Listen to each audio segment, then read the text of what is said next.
na tayo, palayo sa maraming tao. Tumiwalay at magtago sa maingay at malabong mundo.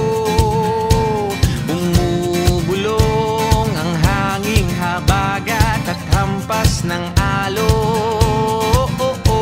Dumudulog at niyayakag na tayo ng karagatan. Hey!